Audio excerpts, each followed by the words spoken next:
राज्यामध्ये 3 जिल्हे किंवा 3 ठिकाणचे मार्केट असे आहेत, की ज्या ठिकाणी लाल कांद्याला मागच्या वर्षीपेक्षा या आठवड्यात 10% जास्त किंमत मिळाली. 10% जास्त दर मिळाला सरासरी. माझ्यासमोर तो तेजी मंदी रिपोर्ट आहे, त्यावरनं मी हे अनुमान काढलेलं आहे. याच्या व्यतिरिक्त आपण या सगळ्या आठवड्याचा कुठल्या जिल्ह्याचा कांद्याचा लाल कांद्याचा, उन्हाळी कांद्याचे बाजारभाव कसे वाढले किंवा कमी झाले त्याची माहिती घेणार आहोत, जेणेकरून त्यावरून तुम्हाला भविष्याचा अंदाज येईल. म्हणजे सोमवार किंवा मंगळवारपासून जे बाजारभाव, आता सोमवार तर झालेला आहे, मंगळवारपासून जे बाजारभाव आहे ते कसे राहतील, ते वाढतील की पडतील याची थोडीशी कल्पना त्यातनं मिळेल. याच्याशिवाय राज्यातले कांद्याचे बाजारभाव आपण बघणारच आहोत, एक त्याला संदर्भ म्हणून. नमस्कार, ॲग्रो शिवारमध्ये आपल्या सर्वांचं स्वागत आहे. आज आहे सोमवार दिनांक 22 डिसेंबर 2025. बांगलादेशच्या निर्याती संदर्भात सकाळच्या सत्रामध्ये रील्समध्ये आपण सांगितलेलं होतं. दुसरी गोष्ट, बांगलादेशची निर्यात अजून बंद झालेली नाही आहे. आजही घोजडंगा बॉर्डरवर कांद्याच्या गाड्या गेलेल्या आहेत आणि कालही त्या गेलेल्या होत्या. फक्त बांगलादेशमध्ये कांद्याचे बाजारभाव जे आहेत ते नाशिकचा कांदा किंवा एकूण इंदोरचा कांदा यामुळे ते बाजारभाव पडलेले आहेत. त्यामुळे मागणीत सुद्धा घट येऊ शकते की कसं, याचा अंदाज आपल्याला त्यांच्याकडनं जी काय पक्की माहिती येईल त्यानुसारच आज किंवा उद्या यायला हवा. तर ती माहिती आली की मी तुमच्याकडे ती ऑलरेडी व्हिडिओच्या माध्यमातून पोहोचेनच. आता राहिला प्रश्न आपल्या देशातला एकूण तेजी मंदी रिपोर्ट, माफ करा, महाराष्ट्रातला, आणि त्याच्यामध्ये अशा कुठल्या बाजार समित्या आहे की जिथे कांद्याचे बाजारभाव या शनिवार किंवा रविवारपर्यंत चांगले मिळालेले आहेत, त्याचा आपण आढावा घेऊ. पुढे जाण्यापूर्वी नेहमीचप्रमाणे आवाहन करेल की जे चॅनलला नवीन आहे त्यांनी सबस्क्राईब करा, लाईक करा, कमेंट करा. तुमचं कमेंटचं आणि प्रतिक्रियांचं स्वागत आहे. जिथं शक्य आहे तिथं मी उत्तर देत असतो. खरं तर आपण अगदी स्पष्ट इशारे कालही दिलेले याच्या आधी देत आहोत उन्हाळी कांद्याबद्दल, आणि ते थोडंसं म्हणजे मला असं वाटत होतं की हे सगळं चुकीचं ठरावं आणि आपल्या शेतकरी बांधवाला जास्त चांगला बाजारभाव मिळावा जुन्या कांद्याला, पण तसं होताना दिसत नाही आहे. बाजाराची परिस्थिती आता थोडीशी बदलताना दिसते आहे. याची सगळी कारणं आपण पुन्हा उद्या किंवा परवाच्या व्हिडिओमध्ये बघूच. आता तुम्हाला एक त्यातल्या त्यात दिलासादायक जी बातमी आहे ती पहिल्यांदा सांगतो. म्हणजे अगदीच नकारात्मकता तुमच्या डोक्यातनं असेल तर ती काढून टाका. त्यातनं कदाचित काही अपेक्षाही निर्माण होतील. आणखी 5-6 दिवसांनी बाजारभाव वाढतीलच असं नाही, पण काही अपेक्षा आहेत. आता मी तुम्हाला वाचून दाखवतो.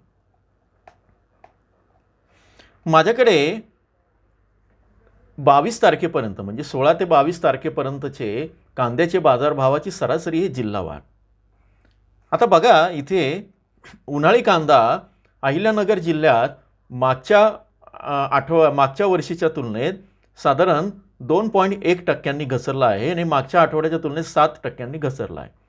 थोडक्यात मागच्या वर्षी उन्हाळी कांद्याला ज्या किमती होत्या तेवढ्याच किमती अहिल्यानगर जिल्ह्यातल्या काही प्रमुख बाजारांमध्ये सरासरीनं या वर्षीसुद्धा उन्हाळी कांद्याला मिळालेल्या आहेत. त्यामुळे म्हणूनच मी म्हणालो की कोणी कांदा विकला असेल, कालच्या व्हिडिओत सांगितलं, तर तुम्ही कृपा करून त्याचा पश्चाताप करून घेऊ नका, कारण मागच्या वर्षीपेक्षा काही बाजारामध्ये चांगले दर मिळालेले आहेत. आता उन्हाळी कांद्याला 1440 आहे याच्यामध्ये सरासरीपर्यंतचे हे रविवारपर्यंतचे अर्थात बाजारभाव आहेत. लाल कांद्याचे बाजारभाव मात्र 24% घसरलेले आहेत मागच्या वर्षीच्या तुलनेत. ते आता झालेत 1554 आणि मागच्या आठवड्याच्या तुलनेत 15% घसरलेले. हे अहिल्यानगरचं आहे. आता थोडक्यात पुढं हे घेतो. छत्रपती संभाजीनगरला जे आपण सांगितलं होतं ते दुर्दैवानं ते खरं होतं आहे. छत्रपती संभाजीनगरचे जे बाजारभाव आहे ते थोडेसे कमी झालेले आहेत. मागच्या आठवड्याच्या तुलनेत 3.5% घसरण आहे, 1308 रुपये आलेले आहेत. पण मागच्या वर्षीपेक्षा ही जी घसरण आहे ती 7.6% आहे. म्हणजे तुम्ही मागच्या वर्षी विकला असता तर खूप बाजारभाव आहे असं नाही आहे, तर त्यातले तुम्हाला 7.5% कमी मिळालेलं आहे. कमी आहे हे मान्य आहे. ठीक आहे. आता सगळ्यात चांगली गोष्ट, धाराशिव जिल्ह्यामध्ये लाल कांद्याचे बाजारभाव या आठवड्याची सरासरी होती ती 2330. मागच्या आठवड्यात होते 1331. मागच्या आठवड्याच्या तुलनेत 75% वाढ झाली आणि मागच्या वर्षीच्या तुलनेत 5.5% वाढ आहे. आता ही वाढ या आठवड्यात टिकते की कशी होते ते आपण बघूया. पण धाराशिवला ज्यांनी ज्यांनी कांदा दिला आहे मागच्या आठवड्यात त्यांना अजिबात काही हे करायची गरज नाही आहे. ती त्यांच्यासाठी चांगली गोष्ट आहे, कारण लाल कांद्याला मागच्या वर्षीपेक्षा धाराशिवमध्ये चांगले बाजारभाव मिळालेले आहेत. जळगावमध्ये मात्र 875 पर्यंत उन्हाळी कांदा आला आहे आणि मागच्या वर्षीच्या तुलनेत 62% घट आहे. ते मी सांगितलं आहे कालच्या व्हिडिओमध्ये. ठीक आहे. आता कोल्हापुरामध्ये उन्हाळी कांद्याचे दर आहेत 1606 रुपये. मागच्या आठवड्याच्या तुलनेत 2.5% वाढ आहे आणि मागच्या वर्षीच्या तुलनेत 21% घट आहे. इथे जरा कांद्याला धोका आहे साठवणुकीसाठी, हे आपण काल बघितलेलं आहे. आता मुंबईमध्ये उन्हाळी कांद्याचे दर 1934 पर्यंत पोहोचलेले होते सरासरी. मागच्या वर्षीपेक्षा 10% वाढ आहे. म्हणजे ज्यांनी मागच्या आठवड्यात वाशी किंवा मुंबईमध्ये हे विकलं, कल्याण ठाणे नाही म्हणत मी, वाशी मुंबई म्हणतोय, तर त्यांना 10% उन्हाळी कांद्याला बाजारभाव वाढून मिळालेले आहेत सरासरी. आता पुढे नाशिक जिल्ह्यामध्ये पण खूप चांगली गोष्ट आहे. नाशिकमध्ये पोळ कांद्याचे दर मागच्या आठवड्याच्या तुलनेत साधारणपणे 5% घसरून 2303 वरनं 2190 आले किंवा 2200 रुपये झाले. परंतु मागच्या वर्षीच्या तुलनेत 10% वाढ नाशिककरांना किंवा नाशिकच्या पिंपळगावच्या शेतकऱ्यांना पोळ कांद्यासाठी मिळत होती. आता लाल कांदा बाकीच्या ठिकाणी म्हणजे पिंपळगाव वगळता किंवा नाशिक वगळता लाल कांद्याचे दर मागच्या वर्षीच्या तुलनेत 12.9 किंवा 13% जास्त मिळालेले आहेत आणि मागच्या आठवड्याच्या तुलनेत आता मात्र ही घसरण होऊन त्यात 10% घसरण झालेली आहेत. लाल कांद्याचे दर या सगळ्या आठवड्यात 2128 राहिलेले आहेत आणि मागच्या वर्षीच्या तुलनेत ती चांगली गोष्ट आहे. पुण्यामध्ये लोकल कांदा आणि उन्हाळी कांदा मात्र मागच्या आठवड्याच्या तुलनेत 2.5 आणि 2% वाढलेला आहे. लोकल कांदा 1557, उन्हाळी कांदा 1817, पण मागच्या वर्षीच्या तुलनेत 35 आणि 18% घसरण आहे. सोलापूरचं सांगतो आणि मग आपण पुढच्या याच्याकडे वळू, कारण वेळ बराच होत आलेला आहे. सोलापूरला लोकल कांदा मागच्या वर्षीच्या तुलनेत 18% घसरून 2155, उन्हाळी कांदा मात्र 0.5 किंवा 0.5% घसरण आहे. मागच्या वर्षी उन्हाळी कांद्याला 1805 किंवा 1807 रुपये मिळत असतील तर आता 1800 रुपये मिळालेले आहेत. म्हणजे थोडक्यात 10-1 रुपयांनी तुम्हाला बाजारभाव कमी मिळाला. लाल कांद्याला मात्र मागच्या वर्षीच्या तुलनेत 22% बाजारभाव कमी होऊन ते 1451 असा मिळालेला आहे.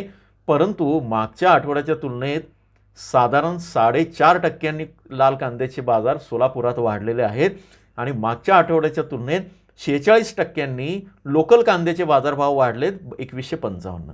तर हे सगळं तुम्हाला तेजीमंदी रिपोर्ट आणि मागच्या वर्षीच्या तुलनेत खरंच आपल्याला कमी बाजारभाव मिळतोय का, मिळत असेल तर किती कमी मिळतोय त्याची माहिती तुम्हाला दिली. आता या संदर्भात डिटेल माहिती आपण मेंबरशिपच्या व्हिडिओमध्ये दिलेली आहे. जॉईनच्या बटनावर क्लिक करून बघू शकतात.